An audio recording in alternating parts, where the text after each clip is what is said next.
Et bonjour à tous et bienvenue pour cette vidéo dans laquelle je vais vous expliquer comment réaliser votre tableau de visualisation.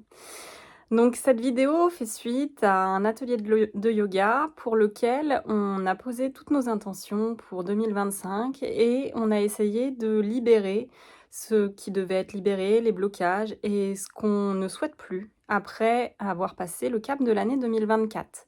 Donc si vous n'avez pas effectué cet atelier de yoga avec moi, je peux vous inviter d'ores et déjà à prendre un instant d'introspection, à réfléchir à votre année 2024, à ce que vous souhaitez garder et à ce que vous ne souhaitez pas garder. Ce qui n'est plus OK et ce que vous ne voulez plus. Ça peut être, certaines relations, certaines, de vos attitudes, certains de vos comportements, votre travail, peu importe. Prenez un instant pour vraiment vous dire: «OK, en 2024, j'ai appris sur tel et tel sujet et ces choses-là, je n'en veux plus. Je ne souhaite plus en 2025 les emporter avec moi». Dans la limite du raisonnable, bien sûr, puisqu'on n'a pas de baguette magique et qu'on ne peut pas tout transformer, mais on a tous notre part de responsabilité par rapport, au moins, à la manière dont on réagit aux situations. Donc ce que je vais vous inviter à faire, c'est à créer votre tableau de visualisation. Donc le tableau de visualisation, vous pouvez tout à fait le faire, par voie informatique avec certains outils. Moi, j'utilise Canva, je vous mettrai un modèle, à la fin de tableau que j'utilise.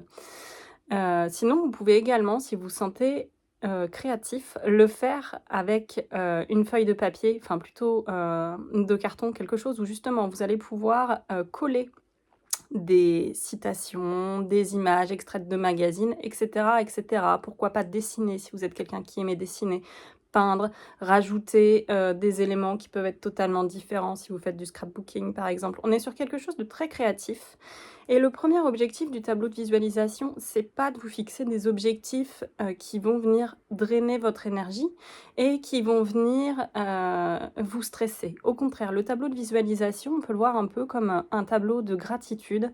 Et si à la fin de l'année 2025, j'étais, cette personne que je souhaite être dans certains projets? Donc au contraire, on va venir chercher, des images, des mots-clés, des citations qui, en le regardant tous les jours, vont nous aider, à être dans la gratitude et dans la manifestation de ce qu'on veut. Hem, Par exemple, moi, je souhaite en 2025 améliorer mes capacités intuitives. Donc j'ai mis tout un tas de choses dans mon tableau de visualisation en lien avec l'intuition, mais qui sont des choses qui me font du bien à regarder. Je me fixe absolument aucun objectif, clé sur cette partie. Je sais pas moi, si vous souhaitez par exemple partir en vacances à tel endroit, ça peut être d'aller chercher, des photos qui, sont jolies et qui vous évoquent cet endroit.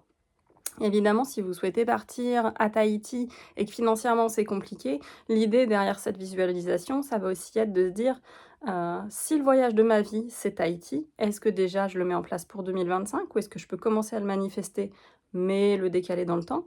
Et aussi, comment je fais derrière pour pouvoir, aller épargner, donc mettre plus d'argent de côté, pour pouvoir me payer, ce voyage. Donc ça peut être plusieurs idées. Est-ce que je change de travail? Est-ce que si je suis en temps réduit, j'augmente ma capacité de travail? Et cetera, et cetera. Donc ça, c'est vraiment à vous de voir dans quels objectifs vous vous sentez suffisamment, serein et suffisamment enthousiaste pour pouvoir les mettre sur votre tableau de visualisation.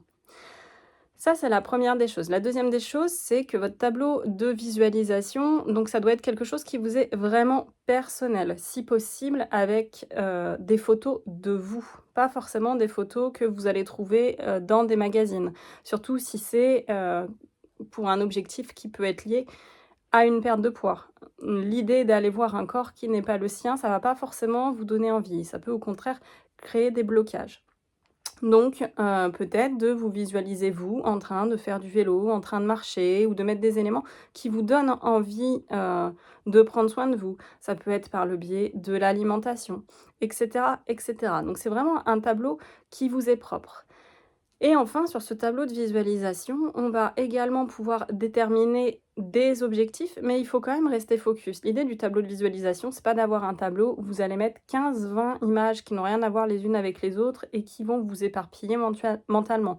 Vous pouvez choisir quelques domaines de vie, donc ça peut être la santé, le bien-être, mais ça peut également être votre carrière, auquel cas vous allez peut-être vous dire: «OK, en 2025, mes 3 priorités, ça va être, ma carrière, de prendre un peu plus soin de moi et de voir un peu plus mes enfants, par exemple. Et dans ce cas-là, vous allez construire votre tableau de visualisation sur ces 3 piliers. Vous n'êtes pas obligé de mettre tous les piliers qu'on voit dans la famille du développement personnel, à savoir l'argent, la santé, le bien-être, le développement perso. Soyez dans un tableau de visualisation, encore une fois, qui va vous donner envie, vous donner de la joie en le voyant, hein. Par exemple, moi, j'ai fait un tableau il y a quelques années, je me rappelle, qui était très simple, où on voyait essentiellement mes enfants et mes passions, à savoir le yoga, la méditation, la nature. Et ça s'arrêtait là, parce que c'était les 2 éléments clés de cette année-là. C'était que je voulais profiter de mes enfants et de ma famille et de voir et bah, du coup, mes passions prendre un petit peu plus de place dans ma vie, parce que je trouvais que je les délaissais au profit d'autre chose.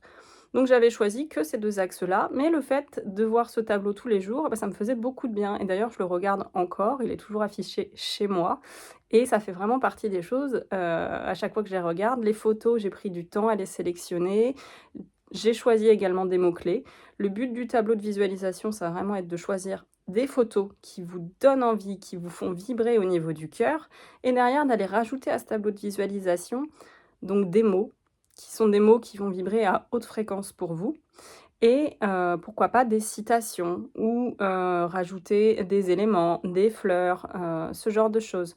Par exemple, moi je sais que dans mon tableau de visualisation, à un moment donné, j'ai rajouté une photo avec un arbre avec des racines vraiment profondes et le mot «ancrage» écrit en gros dessus parce que cette année, je souhaite vraiment travailler mon ancrage. Si je travaille pas mon ancrage, j'ai tendance à partir assez loin dans mes idées et dans ma tête et donc l'ancrage doit vraiment être en 2025 un de mes piliers et une de mes valeurs fortes. Donc ça, c'est un exemple. Donc voyez pour vous, ce qui, résonne.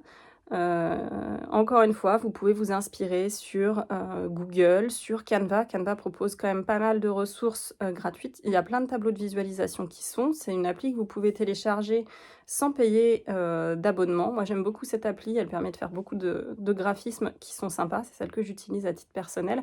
Mais vous pouvez aussi faire ça sur un simple fichier PowerPoint et l'imprimer derrière. L'idée du tableau de visualisation, ça va aussi être de le mettre à un endroit que vous regardez tous les jours pour justement vous imprégner et garder cette manifestation de: «Qu'est-ce que je veux en 2025?» et on reste vraiment sur ce que je veux en 2025. Au contraire, n'allez pas chercher dans un tableau de visualisation «je ne veux plus». On n'utilise pas du tout de formule négative dans le tableau de visualisation. On reste vraiment sur du positif. Donc, bah, à vous de jouer maintenant. Prenez, des magazines, inspirez-vous, réfléchissez déjà à, ce qui vous fait vibrer et ce qui vous donnerait envie à la fin de cette année. Et si, la création de votre tableau de visualisation se passe bien et vous donne du baume au cœur, derrière vous pouvez, si ça vous tente, réutiliser chacun des éléments phares de votre tableau et là, éventuellement, le décliner en objectif. Si par exemple, moi je souhaite travailler, énormément d'apprentissage cette année, faire des formations, bah, qu'est-ce que je me fixe comme objectif? Sur quoi je veux me former? Quand? Combien? Quel temps? Quelles sont mes ressources? Et cetera, et cetera. Pour aussi aller un peu plus loin que juste être dans la manifestation de: «Je veux apprendre et transmettre» et pour apprendre et transmettre, il va falloir que j'aille chercher les choses et que je réfléchisse à comment. Donc ça, c'est la deuxième partie de votre tableau. Donc je vais vous mettre une image qui va synthétiser tout ça. Si vous avez besoin de modèles, je peux aussi vous en transmettre. Idem pour derrière comment, je synthétise mes actions et peut-être aussi comment je les suis. L'idée des actions, c'est aussi d'avoir un délai en 2025 pour pas vous retrouver au mois d'octobre à vous dire: «Bah, c'est bien, j'ai fait un super tableau, j'avais, quelques envies qui étaient vraiment hyper fondamentales, mais en définitive, beh, j'ai pas réussi à trouver le temps, à, savoir comment faire». Donc gardez à l'esprit qu'il y a ce que je veux et comment j'y accède. Donc pour le comment j'y accède, il y a une ressource temporelle, éventuellement une ressource financière en fonction de ce que vous voulez faire et vraiment votre motivation. Comment vous vous sentirez si, ce projet-là aboutit? Qu'est-ce que ça représente dans votre vie? On touche à votre pourquoi dans le tableau de visualisation. Donc voilà, j'espère que cette petite vidéo très différente sur comment faire un tableau, de visualisation et quel est son intérêt, vous aura plu. Je vous dis à très bientôt et je vous souhaite de très belles intentions pour 2025.